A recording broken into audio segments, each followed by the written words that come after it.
Capítulo 5. Cómo interesar a la gente. Todos los que visitaron a Theodore Roosevelt en Oyster Bay quedaron asombrados por la profundidad y la diversidad de sus conocimientos. Fuese un vaquero o un soldado de caballería, un político de Nueva York o un diplomático quien lo visitaba, Roosevelt sabía de qué hablar. ¿Cómo lo lograba? Muy sencilla es la respuesta. Siempre que Roosevelt esperaba a un visitante, se quedaba hasta muy tarde la noche anterior a su llegada, instruyéndose en el tema sobre el cual sabía que se interesaba particularmente el huésped esperado. Porque Roosevelt no ignoraba, como los grandes líderes, que el camino real hasta el corazón es hablar de las cosas que más preciadas le son. El cordial William Lyon Phelps, ensayista y profesor de literatura en Yale, aprendió esta lección al comenzar la vida. Cuando tenía 8 años y me encontraba un fin de semana de visita en casa de mi tía Libby Linsley, en Stratford sobre el Housatonic, escribe Phelps en su ensayo sobre Human Nature, llegó una noche un hombre maduro y después de una cortés escaramuza verbal con mi tía, volcó su atención en mí. Por aquel entonces me entusiasmaban los botes y los barcos, y el visitante trató este tema de una manera que me pareció sumamente interesante. Cuando se retiró, hablé de él con entusiasmo. ¡Qué hombre! ¿Y cómo se interesaba por la navegación? Mi tía me informó que era un abogado de Nueva York, que no tenía interés alguno en botes ni en barcos. Pero, ¿por qué no hizo más que hablar de botes? Porque es un caballero, respondió mi tía. Advirtió que te interesaban los botes y habló de las cosas que sabía que te interesarían y agradarían. Quiso hacerse agradable. Nunca olvidé las palabras de mi tía. Al escribir este capítulo tengo a la vista una carta de Edward L. Shalliff, quien se dedicó activamente a la obra de los Boy Scouts. Un día, escribía el señor Shalliff, comprobé que necesitaba un favor.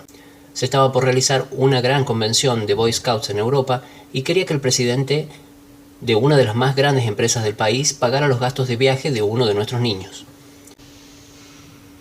Afortunadamente, poco antes de ir a ver a este hombre, supe que había extendido un cheque por $1.000.000 y que después de pagado y cancelado, le había sido devuelto para que lo pusiera en un marco. Lo primero que hice cuando entré a su despacho fue pedirle que me mostrara ese cheque. Un cheque por $1.000.000. Le dije que no sabía de otra persona que hubiera extendido un cheque por esa suma y que quería contar a mis niños que había visto un cheque por $1.000.000. Me lo mostró de buena gana. Yo lo admiré y le pedí que me dijera cómo había llegado a extenderlo. Ya habrá notado usted, ¿verdad?, que el señor Shalliff no empezó a hablar de los Boy Scouts, ni de la convención en Europa, ni de lo que él quería. Habló sobre lo que le interesaba al interlocutor. Veamos el resultado. Por fin, el hombre a quien entrevistaba me dijo: «Ah, ahora que recuerdo, ¿para qué vino a verme?» Se lo dije, y con gran sorpresa mía, no solamente accedió inmediatamente a lo que solicitaba, sino que concedió mucho más. Yo le pedía que enviara a un solo niño a Europa, y en cambio él decidió enviar a 5 niños, y a mí mismo. Me entregó una carta de crédito por $1.000 y me pidió que nos quedáramos 7 semanas en Europa. Además, me dio cartas de presentación para los jefes de sus sucursales a fin de que se pusieran a nuestro servicio, y él mismo nos recibió en París y nos mostró la ciudad. Desde entonces ha dado empleo a algunos de nuestros niños cuyos padres estaban necesitados y no ha dejado de favorecer jamás a nuestro grupo. Pero bien sé que si yo no hubiese descubierto primero el interés principal de este hombre y no le hubiera hablado de ello, no lo habría encontrado tan fácil de convencer. ¿Es valiosa esta técnica para emplearla en los negocios? Veamos. Tomemos el ejemplo de Henry G. Duvernoy, de la empresa Duvernoy & Sons, una de las mejores panaderías de Nueva York. El señor Duvernoy quería vender pan a cierto hotel de la ciudad. Durante 4 años había visitado al cliente todas las semanas, asistía a las mismas fiestas que el gerente, le hablaba en todas partes. Hasta tomó habitaciones en el hotel y vivió allí para tratar de hacer el negocio, pero todo sin resultado.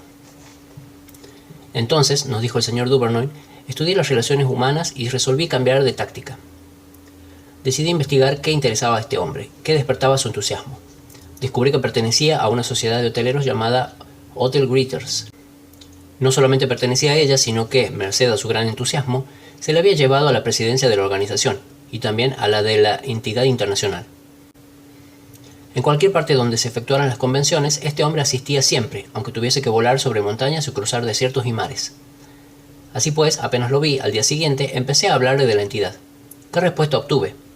Me habló durante media hora acerca de aquel tema, vibrante de entusiasmo. Advertí fácilmente que esa sociedad era su pasatiempo, la pasión de su vida. Antes de salir de su oficina, ya me había convencido de que fuera socio de su organización. Pero yo no había hablado una palabra del pan, y unos días más tarde, un empleado del hotel me habló por teléfono para que enviara muestras y precios de nuestros productos. «No sé», me dijo el empleado, «qué ha hecho con el gerente, pero lo cierto es que está encantado con usted». Imagínense, durante 4 años había perseguido a aquel gerente procurando que me comprara nuestros productos y todavía los seguiría buscando si por fin no me hubiese tomado el leve trabajo de saber qué le interesaba y de qué le gustaba hablar. Edward E. Harriman de Hagerstown, Maryland, decidió vivir en el hermoso valle Cumberland de Maryland después de completar su servicio militar. Lamentablemente, en aquel momento había pocos empleos disponibles en la zona. Una pequeña investigación sacó a la luz el hecho de que muchas empresas de la región eran propiedad de un hombre que había triunfado espectacularmente en el mundo de los negocios, R. J. Funkhauser, cuyo ascenso de la pobreza a la opulencia intrigó al señor Harriman. No obstante, este empresario tenía fama de inaccesible para la gente que buscaba empleo. El señor Harriman nos escribió: entrevisté a bastante gente y descubrí que todos los intereses de Funkhauser estaban concentrados en su actividad tras el poder y el dinero. Como se protegía de la gente, como yo, por medio de una secretaria leal y severa, estudié los intereses y objetivos de ella, y recién entonces hice una visita sin anuncio previo a su oficina. Desde hacía unos 15 años esta mujer había sido el satélite que giraba en la órbita del señor Funkhauser. Cuando le dije que tenía una proposición para él que podía resultar en un crédito financiero y político, se interesó.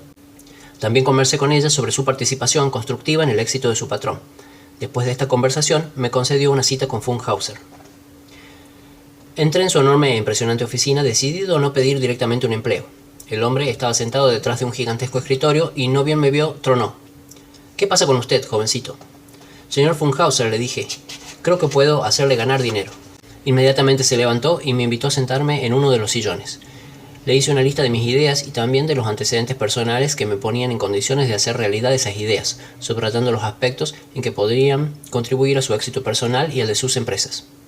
RJ, como llegué a conocerlo después, me contrató al instante y durante 20 años he trabajado para él y he prosperado junto con sus empresas.